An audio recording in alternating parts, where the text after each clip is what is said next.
Hello, നമുക്കിന്ന് ചൂര കറി വെച്ചാലോ? ചൂര ആദ്യം നല്ലപോലെ ക്ലീൻ ചെയ്യണം.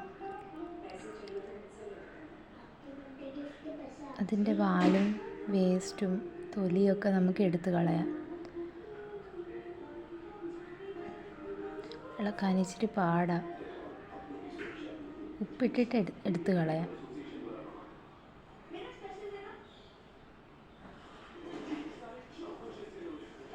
ഉപ്പിട്ട് കഴിഞ്ഞാൽ നമുക്ക് ഇച്ചിരി എളുപ്പമായിരിക്കും. നഖവും കൂടി ഇല്ലാത്തതുകൊണ്ട് അത് ഇളകി വരാൻ ഇച്ചിരി പാടായിരുന്നു.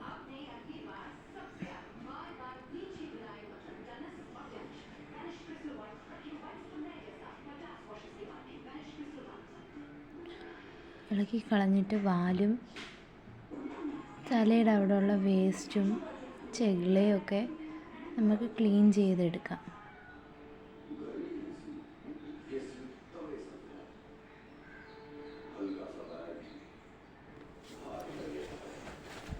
ക്ലീൻ ചെയ്തെടുത്ത് കഴിഞ്ഞു. അതിനാവശ്യമായിട്ടുള്ള സാധനങ്ങൾ ചെറിയുള്ളി, വെളുത്തുള്ളി, ഇഞ്ചി, പച്ചമുളക് ഇതെല്ലാം കുനുകുനാ അരിയണം.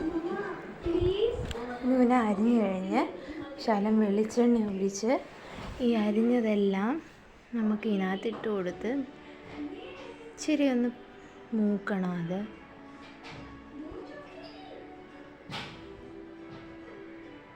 നല്ലപോലെ ഇളക്കി കൊടുക്കണം.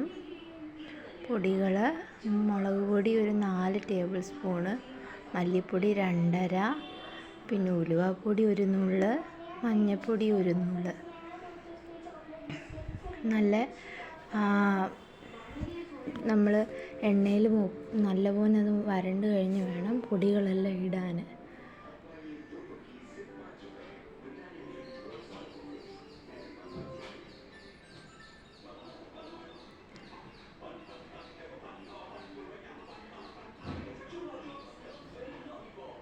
ഇട്ട് കഴിയുമ്പോൾ നമ്മൾ സിമ്മിലാക്കിയിട്ട് നല്ലപോലെ ഇളക്കി കൊടുക്കണം. സിമ്മിലാക്കി നല്ലപോലെ ഇളക്കി അതിൻ്റെ ആ പച്ച മണം മാറണം.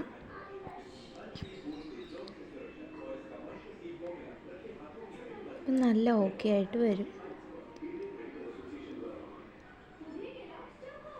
നല്ല പച്ച മണമൊക്കെ മാറിക്കഴിഞ്ഞ് നമുക്ക് ഇതിൽ 3 കപ്പോളം വെള്ളം ആഡ് ചെയ്ത് കൊടുക്കുക. അത് നമ്മൾ മീൻ കഷ്ണം അനുസരിച്ച് വേണം നമ്മൾ വെള്ളം ആഡ് ചെയ്യാൻ വേണ്ടിയിട്ട്. നല്ല വഴണ്ട്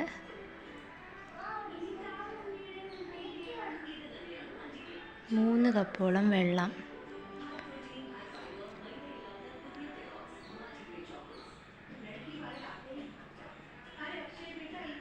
അത് കഴിഞ്ഞ് നമുക്ക് നല്ലപോലെ ഇളക്കി തീ കൂട്ടി വെച്ച് അത് നല്ല തിളയ്ക്കണം.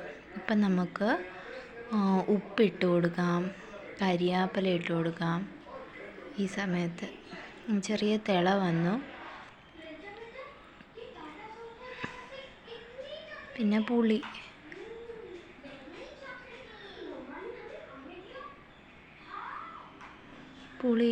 കഷ്ണത്തിനനുസരിച്ചാണ് പുളി എടുക്കുന്നത്. ഉപ്പ് ഇട്ട് കൊടുത്തു.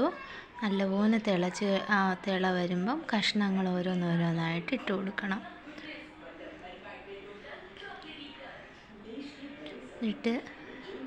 കഷ്ണം ഇട്ട് കഴിഞ്ഞാൽ പിന്നെ നമ്മൾ സ്പൂണിട്ട് ഇളക്കൽ നമ്മൾ ചുറ്റിച്ചെടുക്കണം. എന്നിട്ട് സിമ്മിലിട്ട് അടച്ചു വെച്ച് വേവിക്കണം. കഷ്ണങ്ങൾ വെന്ത് കഴിയുമ്പോൾ ഇതുപോലിരിക്കും. എന്തൊരു മണമാണെന്ന് മുളകിട്ട മീൻ കറിക്ക്. എല്ലാവരും ട്രൈ ചെയ്ത് നോക്കണേ.